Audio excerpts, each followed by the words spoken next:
లోక్సభలో smoke attack. Smoke క్యాన్లతో పొగ release చేసిన దుండగులు విజిటర్స్ గ్యాలరీ నుంచి సభలోకి దూకి రచ్చ. భయాందోళనకు గురైన ఎంపీలు, ఇద్దరిని చితకబాది పోలీసులకు అప్పగింత. పార్లమెంట్ లో బయటపడిన సెక్యూరిటీ వైఫల్యం. ఒకే సమయంలో సభ లోపల బయట కలకలం. మొత్తం 5 నిందితుల అరెస్ట్. పార్లమెంటుపై టెర్రర్ దాడి జరిగిన రోజే గణన. ఇది జబర్దస్త్ కంటే గొప్ప ప్రోగ్రాం. ఇది జబర్దస్త్ కంటే గొప్ప ప్రోగ్రాం. దీని గురించి పెద్ద పెద్ద రాతలు రాయాల్సిన అవసరమే లేదు.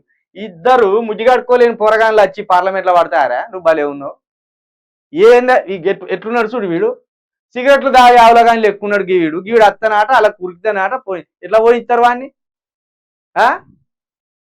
గీక్కడ పోర్రే అసెంబ్లీ లోపడి పోయే చూడు ఒకసారి. ఎందుకు ఇక్కడనే ఉన్నదిగా ముఖ్యమంత్రి కార్యాలయం గీడ. ఆడ గేట్లు ఉన్నాయి. గా లోపడి పోయారు. ఎట్లా పోతారో చూద్దాం. పార్లమెంట్ దేశంలో అత్యున్నతమైనది పార్లమెంటు. ఆ పార్లమెంట్కి గీసొంటోడు ఓ వింటర్ సెటర్ వేసుకొని పోతే వాడిని అడ రానిచ్చిండ్లాట. మరి పెళ్లి చూపులు చూస్తానంటే వాడు వచ్చింది ఆడికి. మీకు తెలియదా వాడు ఎవడనేది? ఎవడు పాసులు ఇచ్చి పంపిండో తెలియదా?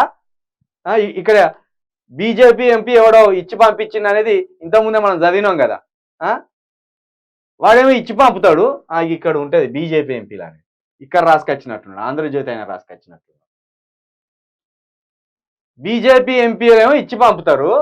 వీళ్ళేమో ఏదో జరుగుతుంది అన్నంత భయపడతారు అన్నట్టు. 2 డ్రామాలే.